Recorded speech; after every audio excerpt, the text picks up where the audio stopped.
Yeah, man. How is it going here this morning, Well, it is Mr. going Charles? well.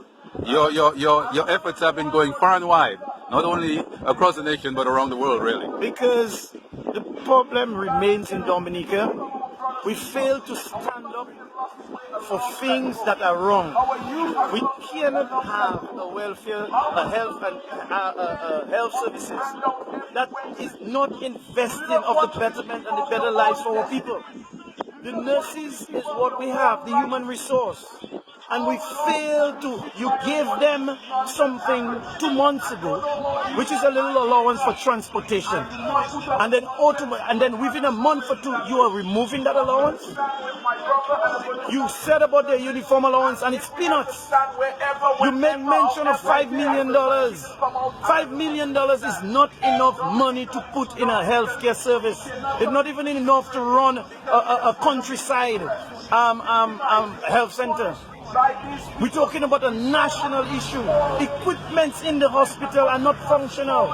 If I were to fall here today and run to the hospital and have to be carried to the hospital, they would not be able to take a scan to see if it's my head or my or whatever happened to me. And this is the problem I have. So I'm standing here, and I will be standing here for a very long time. And I can see the momentum is building. You have more and more people. Because it started as a one-man protest, pretty much.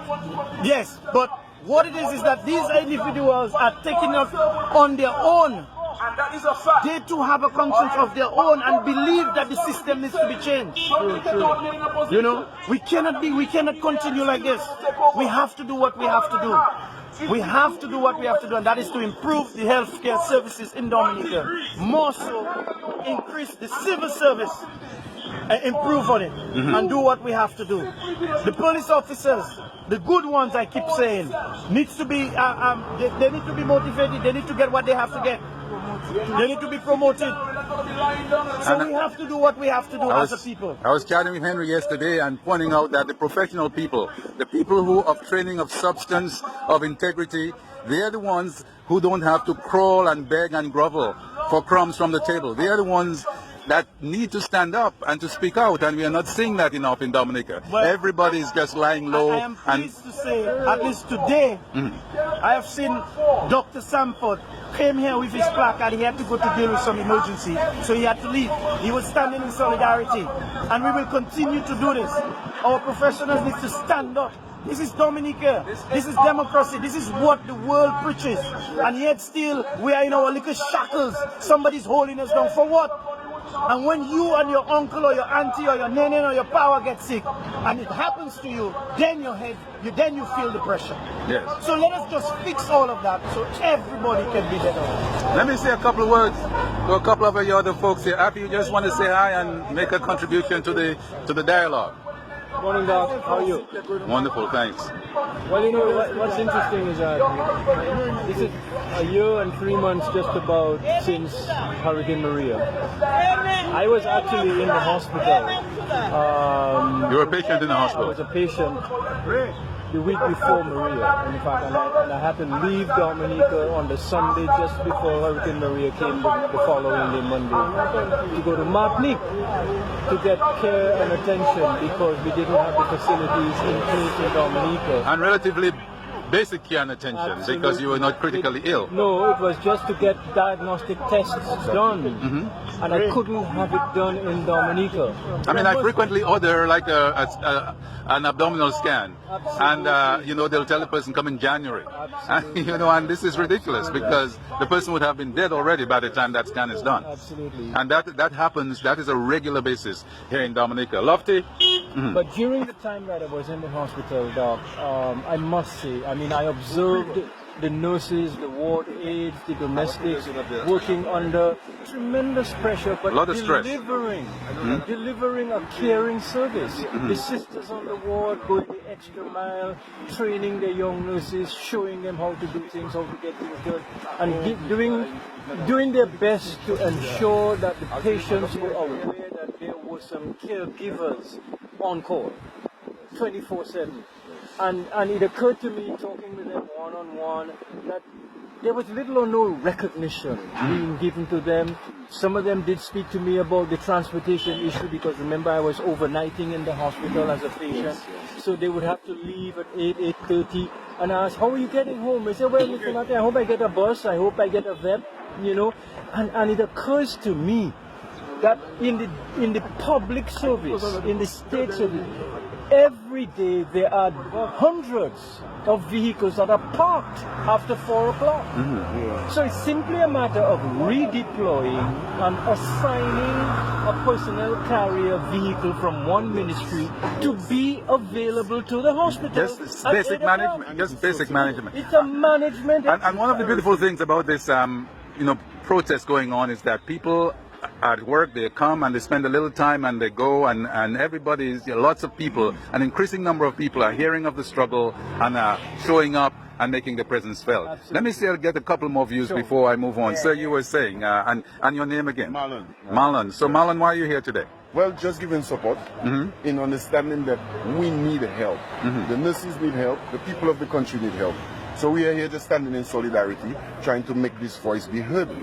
It needs to be heard. Myself, I am a married man with a wife that I cannot really take to the hospital. You understand? My wife is pregnant. And I will not lie, I have been here a few times because of certain issues that she had. Yes. And there is no solution that we can get from this hospital. I had to send my wife back to Martinique to get proper care. As soon as she reached Martinique, she found out what was the problem. Why can't that be done here? A simple analysis cannot be done here. Oh, how have we fallen? Dominica, Yes, 20, 30 years ago, We was need the to get pride back on of our the feet. Eastern Caribbean, where people came from other countries to Dominica for healthcare. Right. And here, the average citizen is losing confidence in their general hospital because of mismanagement, not because of the training and the integrity of the caregivers themselves, but the management has been atrocious. And the allocation of funds and resources for the hospital has been miserable. Well, what can we do? All we need to do now is stand together and try and make a change. Standing together, speaking out, standing strong. It's And I a hope pleasure. It does some effect on the people. It will have an effect, my brother. It will have an effect. Sir, how are you doing? Good morning, Kelvin Thomas. Kelvin Thomas, better salaries for nurses, better working conditions, restored transportation, more love and respect. Right, thank you. I've been advocating for it for years. Guys, realize that KFC have bus to take the local route. Pizza Hut had bus. Minions 11 had bus. And I fell for that one night. I saw a nurse under the rain for umbrella looking for a bus. So I realized, well, I can't understand that. And you're a grassroots man. You lost your hand. What happened to your hand? Yeah, I was a thief and they cut up my hand. My right hand was offending me. So then I'm a retired thief now. You're retired. They're more thief than me. Yes. So like thief, so I back down from the thief more than me. Anyway, that's the problem with it. From there, I stand in solidarity. Yeah, well, you see, what we're saying is that everybody, whether you have some big job or you have a little job or no job, you have to stand for what is right. And that's why I'm happy that you're here And taking that's a why I'm stand. happy to retire. Okay, good. Lofty? Yeah? Lofty, you're the point man, for struggle here in Dominica. There's no question. You're highly regarded for your strength and for your boldness. So Lofty, give us your perspective here on what's going on with the protest. Dr. Sam, thank you for at least taking time out to interview me and the other persons who are here. Your voice looks like it's been doing a lot of work. Yes, Sounds it is, like it is. And I want to keep it at a minimum this morning. Okay, good. We won't stress you out. What I came here to do this morning is to demonstrate my democratic right as a citizen of the Commonwealth of Dominica to stand in defense of everybody, all who are going through some level of injustice.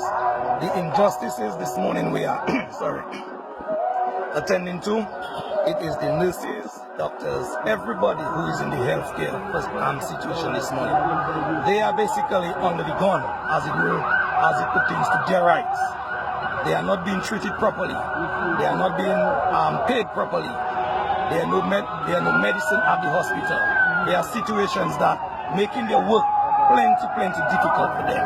And so that is what I live for, is to protect the rights of individuals who are going through any level of injustice in Dominica. It was Martin Luther King who said, what happens to one directly affects all directly. And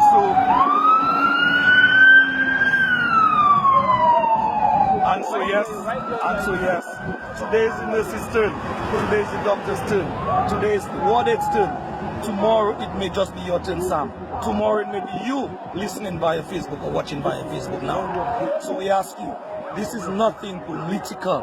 This is taking our constitution, respecting it, and demonstrating what our constitution says, that we reserve the right in Dominica to stand against all ills. If it comes from the high up, if it comes from the middle class, if it comes from the lower end, we need to stand as a people. Because if we don't stand today, we are looking at a situation where we may just lose that right to stand in our country. And we cannot afford to be not to be true to our ancestors. Our ancestors fought and bled for what we are exercising today. So we must be true to their spirits. We must be true to their legacy, so that when we stand in Dominica, their spirits will be spurring us on to do what is right in Dominica. Thank you, Lofty. You've got the heart of a lion, and thanks for all you do. Dominicans are inspired and they're beginning to move. That's what I do, Brother Sam. That's what I do.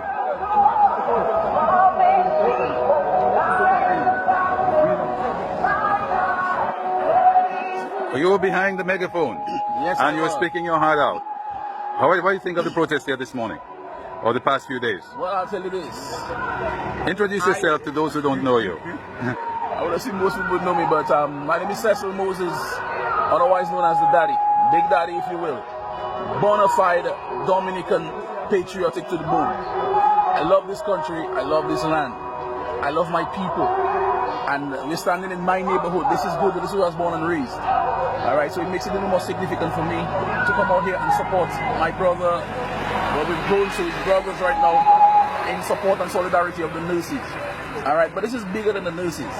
You know, we're here supporting the nurses now because it's about the nurses at the moment.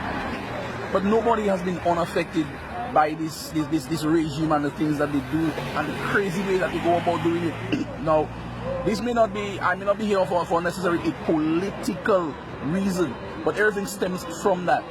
Because if you have a problem with you know, the bottom, then you have to understand that it's because the top has a problem first of all. Fish heads from the top, fish rots from the top, the head. Comes from there. Yeah. So you know, again with the nurses, we're here supporting them, showing them solidarity and love. But I also want to make this point that we intend the very same for our teachers. Because our teachers go under the same things and they suffer the same problems. Maybe not necessarily the whole thing about the nurses being out at nights and after long shift they have to make their way home on their own, which is ridiculous, by the way. All right, we should have a shuttle already set up for the nurses. Permanent shuttle. Permanent shuttle. Yeah. This nonsense about for the moment and it has to be cut off. That's a scrap. Right. We demand that. We demand that. Because it must be done for the people. Yes. Vehicles that jump in and they ride off into the sunset like the Wild West. Meanwhile, the people who actually do the work, the nurses who actually go out there and work with the patients, and after a long day, you want to go home and relax with your family. You now have to figure out, how do I get home? The people in the remote areas, yes. So, you know, we'll stand with the nurses, we'll stand with the teachers, and I know I will for sure. As long as it is something that matters and it's for the betterment of my country and the people of my country, I will come out and stand up. I'll stand with the fire personnel, because I know they're facing their own problems. So look at so long we've had a hurricane, and you look at the fire station, it is in God Almighty, you know.